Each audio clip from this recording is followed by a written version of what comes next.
Hello student, कैसे हो बेटा। तो देखिएगा, हमने NTA TPC JEE main series को आगे बढ़ाते हुए आज के इस वीडियो लेक्चर में हम पेपर नंबर 112 112 नंबर के पेपर के सॉल्यूशन के बारे में डिस्कस करेंगे। आपको वीडियो लास्ट तक देखना बेटा, क्योंकि मैं हर क्वेश्चन को उसका सॉल्यूशन अर्थात उसका आंसर ही नहीं, उसका पूरा कॉन्सेप्ट और उससे रिलेटेड जो भी इंपॉर्टेंट पॉइंट है उनके बारे में क्लियर करूंगा। तो देखिएगा, इस पॉइंट मतलब इस पेपर का सबसे पहला क्वेश्चन है question number 9। Product Y and Z respectively in the following reaction sequence. आपको इस रिएक्शन सीक्वेंस में वाई और जेड की वैल्यू बतानी है।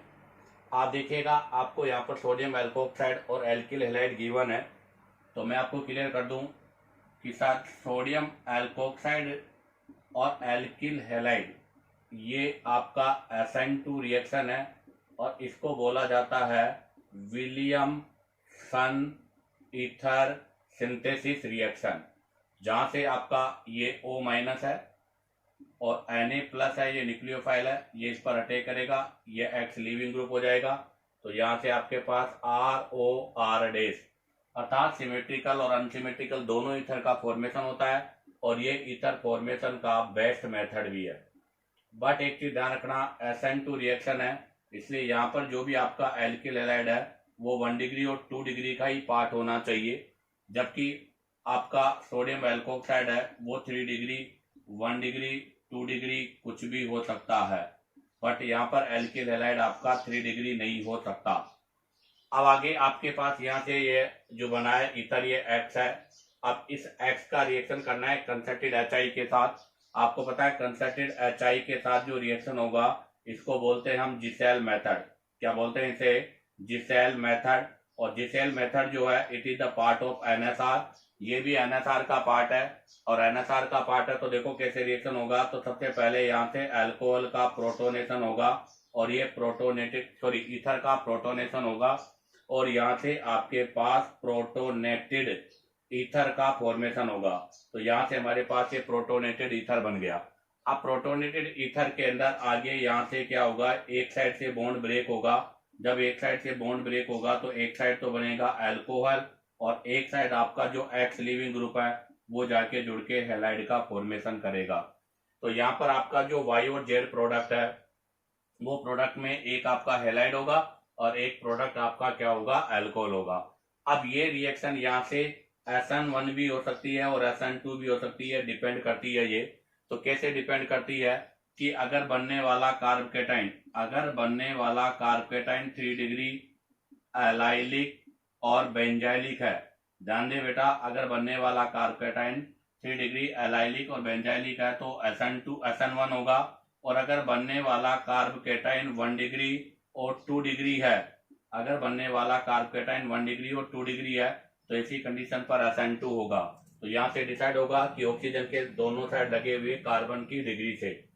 अब आप देखिएगा, आपके पास जो क्वेश्चन दे रखा है उसमें सबसे पहले यहाँ पर जो X बनेगा वो विलियमसन ईथर सिंथेसिस के वाया यहाँ से हमारे पास CH2O, ये न्यूक्लियोफाइल है, ये अटैक करेगा यहाँ पर।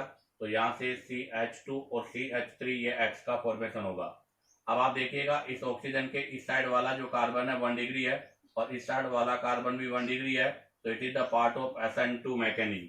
ये SN2 रिएक्शन का होगा और SN2 रिएक्शन के अंदर ध्यान दें, न्यूक्लियोफाइल जो है वो अटैक करेगा लेस क्राउडेड पर। Nucleophile attack less crowded part पर। जो लेस क्राउडेड पार्ट होगा उस पर न्यूक्लियोफाइल अटैक करेगा।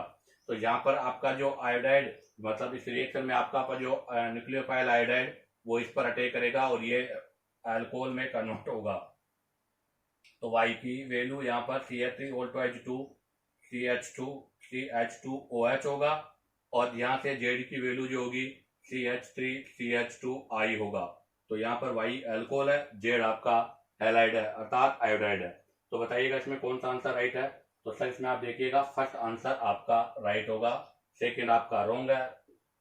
सेकंड तो तब पॉसिबल होता जब यहाँ पर SN1 रिएक्शन होता। तो इस क्वेश्चन का आंसर होगा फर्स्ट। अब आप चाहो तो यहाँ से इसका स्क्रीनशॉट ले लीजिएगा। अब हम यहाँ से नेक्स्ट क्वेश्चन के बारे में डिस्कस करेंगे। तो देखिएगा, अब हम डिस्कस करेंगे next question number 10। Question number 10 में है find out the product A B C of the following reaction respectively. इसमें बनने वाले ए बी सी प्रोडक्ट आपको फाइंड आउट करना है। आपके पास यहाँ से CH3 CH2 NH2 अर्थात 1 डिग्री अमाइन गिवन है। सबसे पहले 1 डिग्री अमाइन का रिएक्शन C6H5SOCl2, इसको बोलते हैं हिंसबर्ग रिएजेंट। तो हिंसबर्ग रिएजेंट के साथ रिएक्शन करेंगे तो आप देखिएगा यहाँ पर ए क्या बनेगा, तो A equal to CH3 CH2 NHH।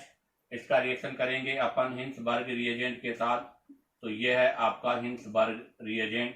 जब यहाँ से रिएक्शन होगी तो यहाँ से हाइड्रोक्लोरिक एसिड रिमूव हो जाएगा और आपके पास ऑब्टेन होगा CH3 CH2 NH S double bond O C6H5, अर्थात यहाँ से हमारे पास ऑब्टेन होगा N ethyl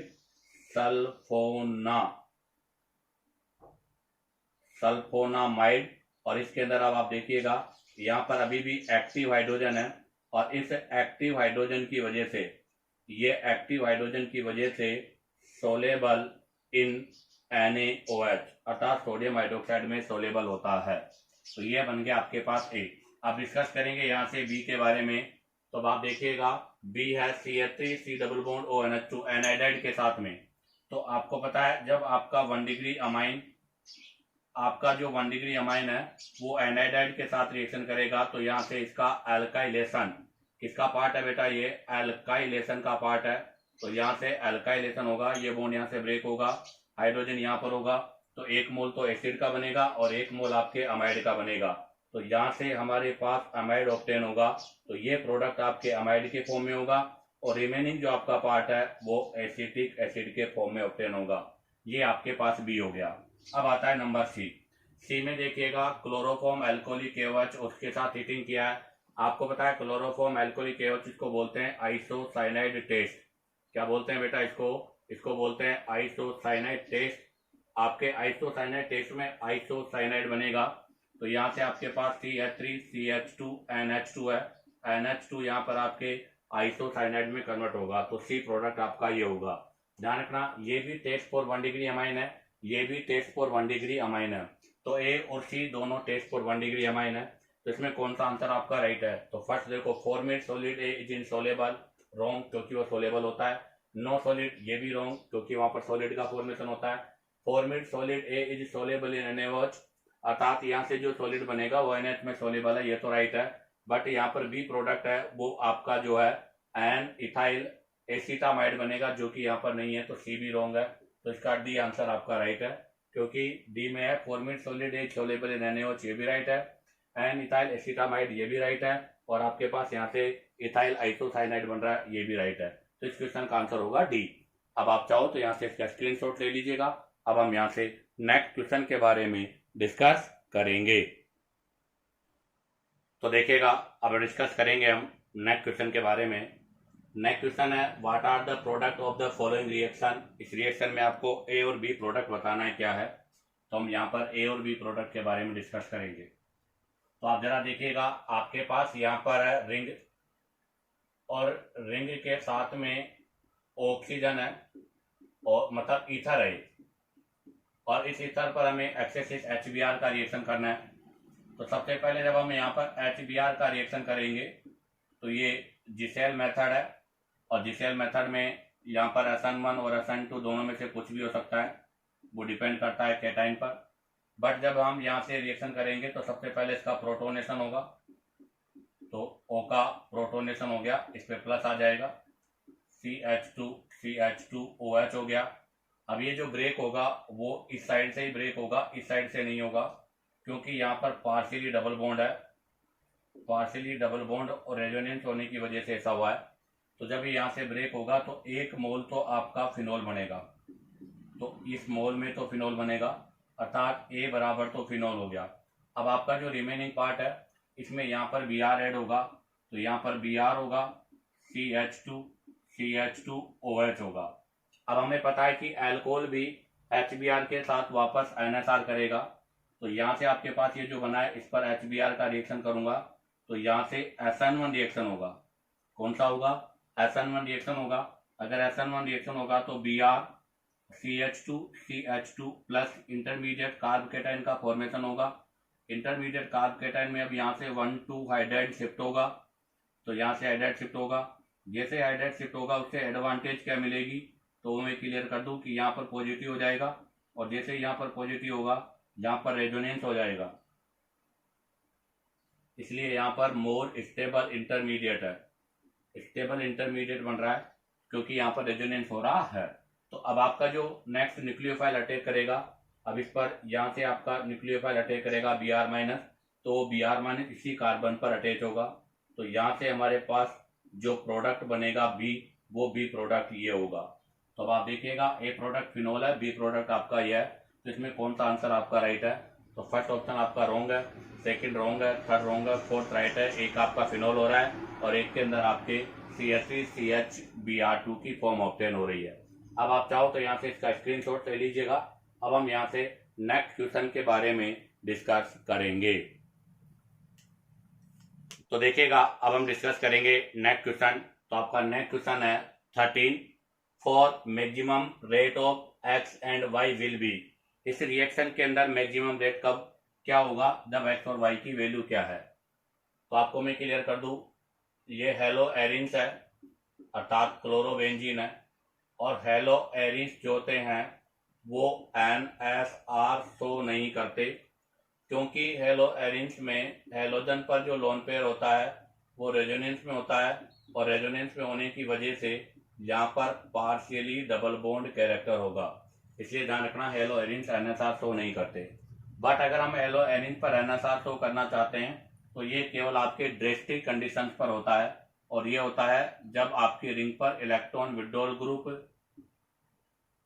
present at ortho and para position.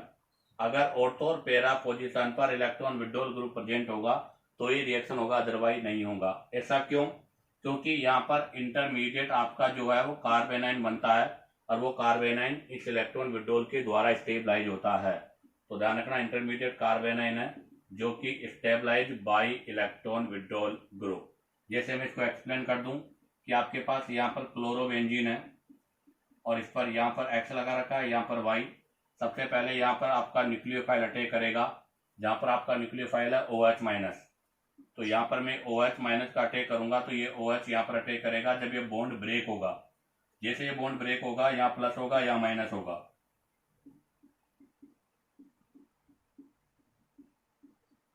तो यहाँ पर माइनस हो जाएगा और ये स्पीशीज आपके पास ऑब्टेन हो जाएगी। अब आप देखो ये इंटरमीडिएट कार्बेनाइन है, ये इसका स्टेप फर्स्ट है, ये इसका स्लो रेडियस स्टेप भी है जो कि रेट डिटरमाइन है। यहाँ पर कार्बेनाइन जो बन रहा है वो स्टेबल बाय रेजोनेंस है, स्टेबल बाय रेजोनेंस भी हो रहा है क्योंकि नेगेटिव सिग्मा पाई ऐसे रेजोनेंस भी हो रहा है। अब हम यहाँ से स्टेप नंबर 2 की बात करेंगे। स्टेप नंबर 2 इसका फास्ट स्टेप है, जहां पर आपका ये नेगेटिव चार्ज वापस होगा और लिविंग ग्रुप रिमूव हो जाएगा और अगेन रिंग का फॉर्मेशन हो जाएगा, अर्थात इसके अंदर वापस एरोमेटिसिटी आ जाएगी। अब हमें पता है कि इलेक्ट्रॉन विड्रॉल ग्रुप के द्वारा ही कार्बेनाइन की स्टेबिलिटी होती है, तो इसका मतलब यहाँ पर आपका जो भी एक्स और वाई ग्रुप है वो इलेक्ट्रॉन विड्रॉल ग्रुप की फॉर्म में होना चाहिए। तो फर्स्ट ऑप्शन आपका रॉन्ग है क्योंकि यहाँ पर OCH3EDG का काम कर रहा है, ये भी EDG है। सेकेंड भी आपका रॉन्ग है क्योंकि NH2 यहाँ पर EDG का काम कर रहा है। थर्ड आपका राइट है क्योंकि यहाँ भी NO2 है, यहाँ भी NO2 है। फोर्थ आपका रॉन्ग है क्योंकि इसके अंदर दोनों ही जो है वो EDG है। इसका मतलब हेलो एरिन्स में NSR का मतलब हो गया कि मतलब रेट ऑफ SN2 है, तो रेट ऑफ SN2 की मैं बात करूं तो इलेक्ट्रॉन विड्रॉल ग्रुप के डायरेक्टली प्रोपोर्शनल है। जितने ज्यादा इलेक्ट्रॉन विड्रॉल ग्रुप होंगे उसका रेट ऑफ रिएक्शन उतना ही फास्ट होगा। तो यहाँ पर X और Y के स्थान पर NO2 ग्रुप होना चाहिए क्योंकि NO2 ग्रुप इलेक्ट्रॉन विड्रॉल का काम करता है, जिससे रिंग में इलेक्ट्रॉन डेंसिटी कम हो जाएगी और उस पर न्यूक्लियोफाइल इजिली अटैक कर पाता है। तो इसका आंसर होगा सी। अब आप चाहो तो यहाँ से इसका स्क्रीनशॉट ले लीजिएगा। अब हम यहाँ से नेक्स्ट क्वेश्चन के बारे में डिस्कस करेंगे। तो देखिएगा अब हम डिस्कस करेंगे next question number 14। Question number 14 में है कि which of the following is true for the given compound. In compound के लिए कौन सा स्टेटमेंट ट्रू है। तो फर्स्ट आपको दे रखा है रिंग के साथ ये एसीटोन है, अर्थात सॉरी एसीटोफिनोन है, अर्थात कीटोन है। सेकंड वाला आपका बेंज एल्डिहाइड है, अर्थात एल्डिहाइड ग्रुप है। थर्ड वाला फिनोल है और फोर्थ वाला अल्कोहल ग्रुप है। अब उसने फर्स्ट दिया है कि first and second do not give Fehling test, aldehyde और कीटोन दोनों ही। तो मैं आपको पहले ही क्लियर कर दूं कि फैलिंग जो सॉल्यूशन होता है, फैलिंग सॉल्यूशन ये होता है टेस्ट फॉर एल्डिहाइड के लिए, टेस्ट फॉर एल्डिहाइड, अर्थात कीटोन और एल्डिहाइड में डिफरेंस करने का मेथड है। तो यहाँ पर जो कीटोन होता है वो फैलिंग सॉल्यूशन टेस्ट नहीं देता, बल्कि एल्डिहाइड फैलिंग सॉल्यूशन टेस्ट देता है, बट एरोमेटिक नहीं, ओनली एलिफेटिक, एरोमेटिक नहीं, ओनली एलिफेटिक जो होते हैं एल्डिहाइड वही इस टेस्ट को शो करते हैं। इसलिए यहाँ पर आपका जो फर्स्ट स्टेटमेंट है वो राइट होगा। अब आता है second, third react with NaOH but fourth do not. Third मतलब फिनोल।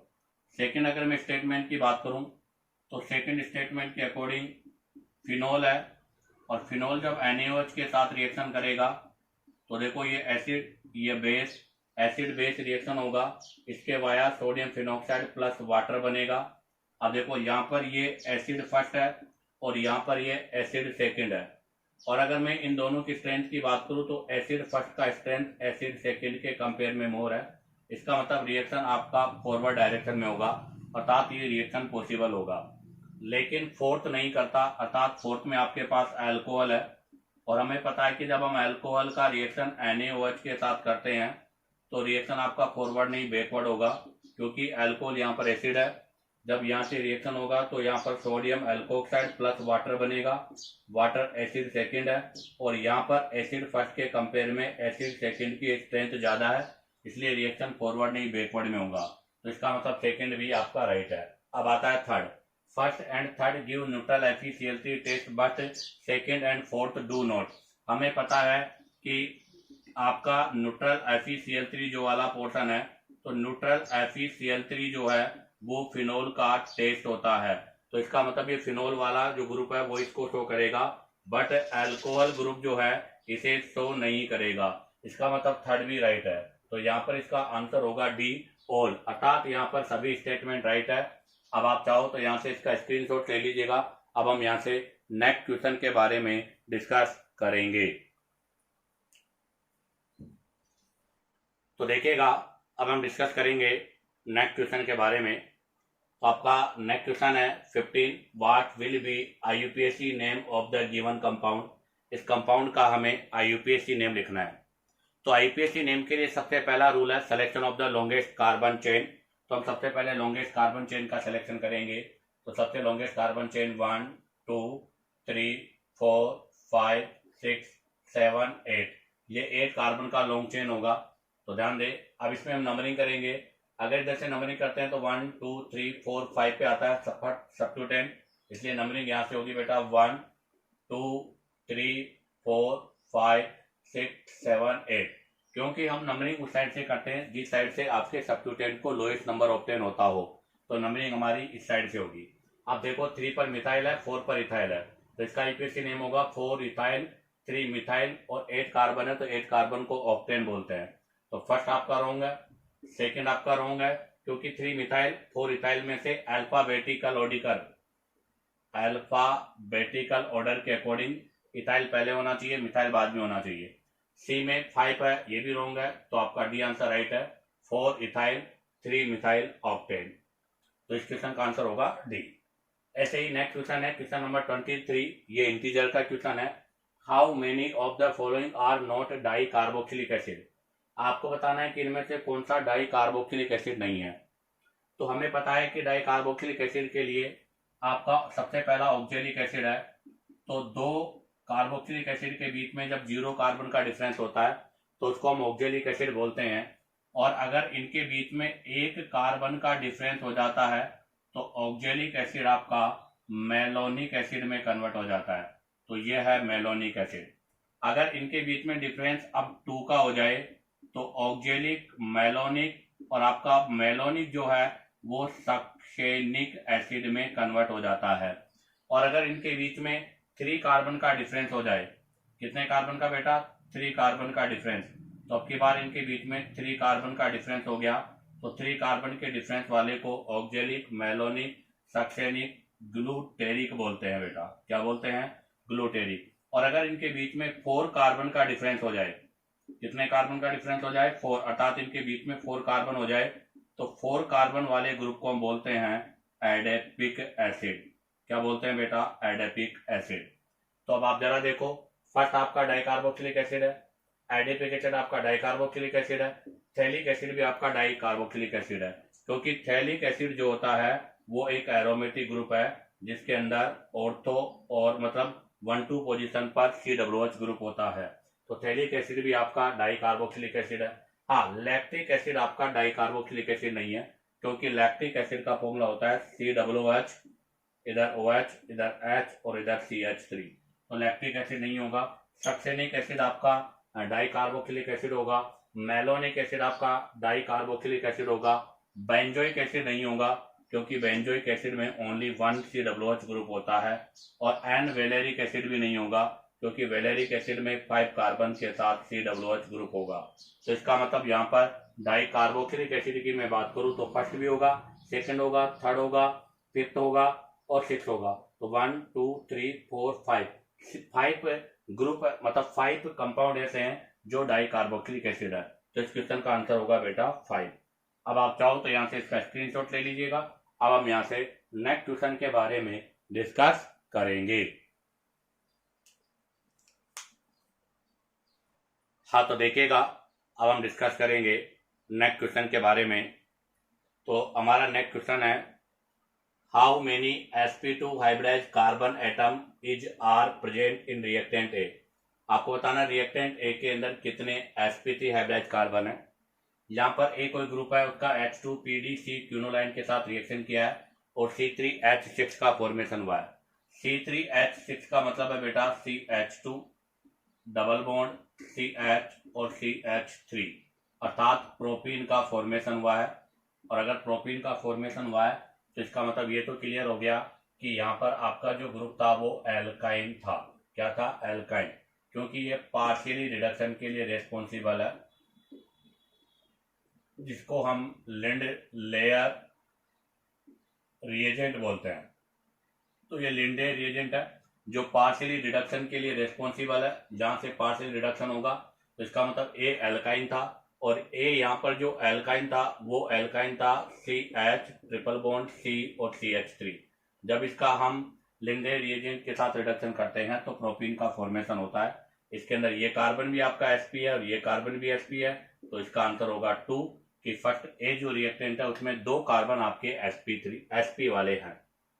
अब आता है question number 25, the number of dibromo derivative that can be obtain from the cyclobutane. Cyclobutane से कितने डाइब्रोमो डेरिवेट ऑब्टेन हो सकते हैं। तो देखो, ये है साइक्लोब्यूटेन, और हमें पता है कि साइक्लोब्यूटेन में एक कार्बन पर 2 हाइड्रोजन होते हैं। तो जो सबसे पहला डेरिवेट बनेगा वो बनेगा कि दोनों हाइड्रोजन Br से रिप्लेस हो जाए, अर्थात 1,1 डाइब्रोमो, ये फर्स्ट होगा। अब आप देखो 1,1 डाइब्रोमो जो है इसके अंदर ज्योमेट्रिकल आइसोमेरिज्म भी पॉसिबल नहीं है और ऑप्टिकल आइसोमेरिज्म भी पॉसिबल नहीं है, क्योंकि इसमें कोई करंट सेंटर नहीं है। उसके बाद अगर हम आगे डिस्कस करते हैं तो इसकी पोजीशन को चेंज करते हैं, अर्थात एक Br को फिक्स रखकर एक Br को मैं रोटेट करता हूं। तो यहाँ पर अब आपकी कंडीशन हो गई 1,2 डाइब्रोमो, अर्थात 1 पर भी ब्रोमो और 2 पर भी ब्रोमो। अब आप जरा देखो, अगर हम यहाँ पर Gi की बात करें तो यहाँ पर Gi के 2 आइसोमर्स बनेंगे, एक बनेगा सिस और एक बनेगा ट्रांस। तो ये तो हो गया आपका सिस और ये वाली फॉर्म हो गई ट्रांस। अब आप देखो सिस के अंदर तो प्लेन ऑफ सिमेट्री होती है, और प्लेन ऑफ सिमेट्री होने की वजह से यहाँ पर ऑप्टिकल आइसोमेरिज्म नहीं होगा। बट जो ट्रांस है ये ट्रांसफॉर्म है, और ट्रांसफॉर्म के अंदर प्लेन ऑफ सिमेट्री नहीं होती, इसलिए यहाँ पर ऑप्टिकल आइसोमेरिज्म होगा। तो इसके 2 फॉर्म बनेंगे D और L। इसका मतलब 1,2 डाइब्रोमो के टोटल 3 आइसोमर्स का फॉर्मेशन होगा, जिसके अंदर एक सिस ज्योमेट्रिकल है और 2 आपके ऑप्टिकल है। अब हम यहाँ से Br को फिर आगे रोटेट करते हैं, तो ये फर्स्ट कंडीशन थी कि दोनों एक पर हैं। ये सेकंड कंडीशन है 1 2 वाली। और अब हम सी वाली कंडीशन ले रहे हैं, जिसमें मैंने कहा था एक बी आर को फिक्स करके नेक्स्ट को रोटेट करेंगे, तो ये नेक्स्ट रोटेट करके यहाँ हो जाएगा। अभी भी आप देखो इसके अंदर ज्योमेट्रिकल आइसोमेरिज्म भी हो रही है। तो यहाँ पर जो कंडीशन आ रही है वो आ रही है 1 3 डाई ब्रोमो। अब यहाँ से इसके वही दो ज्योमेट्रिकल आइसोमर्स का फॉर्मेशन करेंगे। एक ज्योमेट्रिकल आइसोमर्स तो बनेगा सिस, ये सिस है जिसके अंदर प्लेन ऑफ सिमेट्री है, इसलिए ऑप्टिकल आइसोमेरिज्म नहीं होगी। अब मैं बना रहा हूं इसका ट्रांसफॉर्म, ये इसका ट्रांसफॉर्म है। इसकी ट्रांसफॉर्म के अंदर भी प्लेन ऑफ सिमेट्री होती है, इसलिए यहाँ पर भी ऑप्टिकल नहीं होंगे, इसलिए यहाँ पर बेटा केवल दो ही आइसोमर्स का फॉर्मेशन होगा। तो बताइएगा टोटल कितने आइसोमर्स बने। तो ए वाले में टोटल आइसोमर्स है 1, बी वाले के अंदर टोटल आइसोमर्स 3 हैं, इसके अंदर एक जीआई और 2 ओआई के हैं, और सी वाले के अंदर 2 होंगे, दोनों के दोनों ज्योमेट्रिकल है, यहाँ पर ऑप्टिकल आइसोमर्स पॉसिबल नहीं है। तो टोटल आइसोमर्स कितने होंगे 6। तो इस क्वेश्चन का आंसर होगा 6। इसी के साथ आपका बेटा ये NTA TPC JEE mains paper number 112 complete होता है। उम्मीद करता हूं कि आपको वीडियो पसंद आया होगा। अगर आपको वीडियो पसंद आया तो आप बेटा वीडियो को लाइक, सब्सक्राइब और शेयर करो, ताकि आपके पास न्यू नोटिफिकेशन आते रहे।